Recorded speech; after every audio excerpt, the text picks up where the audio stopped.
के विषय में आप प्लीज करें। धन्यवाद संजय। जैसा मेरे साथी मधुप जी ने बताया, दिल्ली पुलिस ने हर प्रकार से इस इलेक्शन को स्मूथ और फेयर करने के लिए इलेक्शन कमीशन की जो भी गाइडलाइंस है उसके तहत बहुत ही कर्मठता से हमने मेहनत की है।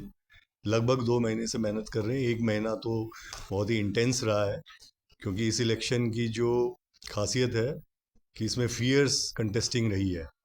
हमने थोड़े दिन पहले लोकसभा इलेक्शन भी बहुत ही शांतिपूर्वक कराया था और उसमें भी किसी प्रकार की कोई भी दिक्कत नहीं आई थी। आज ये कैंपेनिंग एंड हो गई है और मैं बहुत ही खुशी के साथ ये कह सकता हूँ कि जो जितने इंतज़ाम हमने लगाए थे उसका रिज़ल्ट बहुत अच्छा रहा है। इक्का दुक्का कोई कंप्लेंट या कॉल हुई है, वो भी जब उसकी इंक्वायरी की गई तो कोई बहुत ज़्यादा उसके अंदर सब्सटेंस नहीं मिली है। और जहाँ हमें लगा थोड़ा भी कहीं कोई गड़बड़ हो रही है तो उस पर तुरंत हमने लीगल एक्शन लिया है और इसी वजह से ये सारी कैंपेनिंग काफ़ी शांतिपूर्वक रही है। जैसा मेरे साथी ने बताया कि इस बार रिकॉर्ड सीजर्स वगैरह हुए हैं। जैसे कि दिल्ली पुलिस का कैश का जो सीजर है वो 11 करोड़ से ऊपर है और जो इसका लिकर का सीजर है वो 1 लाख बॉटल से ज़्यादा है। मतलब जो पिछली बार था उससे 3 गुना है पिछले इलेक्शन से। इसी प्रकार आर्म्स का भी करीब 450 वेपन सीज हो चुके हैं और जमा होने वालों की संख्या भी लगभग हमारी जोन में 12,000 है, यानी कि सब मिला के करीब 25,000 करीब होगा इसका। तो सभी तरह का एक्शन वो रहा है और प्रिवेंटिव एक्शन हर तरह का जो BNSS के अंतर्गत होता है उसमें भी हमने इतना प्रेशर बना रखा है कि कोई भी इस तरह की हिम्मत ना करे जो फेयर प्रोसेस या कैंपेनिंग में बाधा डालने की कोई हिम्मत ना करे।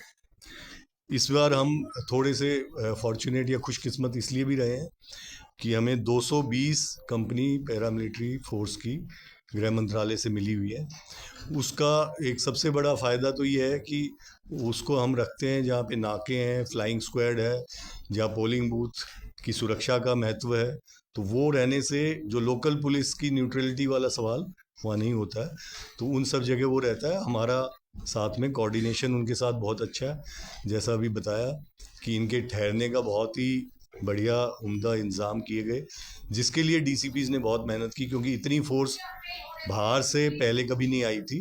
तो उस फोर्स को ठहराने में और उनके लिए इतनी सर्दी में उचित व्यवस्था करना भी एक बहुत बड़ा काम था, जिसको हमारे डिस्ट्रिक्ट DCPs ने आर्म्ड पुलिस के साथ मिलके किया है। और अब सभी जितनी भी फोर्सेस हैं सब संतुष्ट हैं कि किसी प्रकार की उनको कोई समस्या नहीं है। अब आगे जो 48 घंटे जैसे बच जाते हैं तो सारे जो बॉर्डर सील कर चुके हैं हम लोग।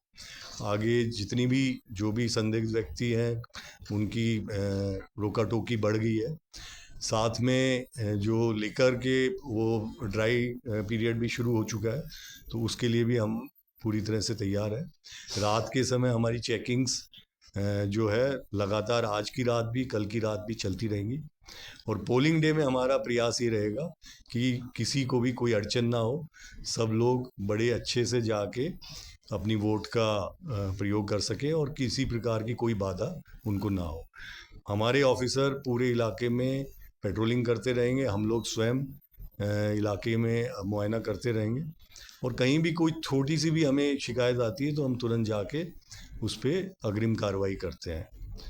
और जहाँ तक ये बाकी सारी चीज़ें हैं, NBWs का है, POs भी हमने पकड़े हैं और इसका सबका सबसे बड़ा फ़ायदा ये हुआ है कि क्राइम में काफ़ी कमी आई है। पिछले जो 1 महीना रहा है दिल्ली पुलिस का, तो उसके अंदर क्राइम में ये मतलब इसको बताने की ज़रूरत नहीं कि कॉल भी नहीं है और क्राइम भी काफ़ी हद तक कम हो गया है।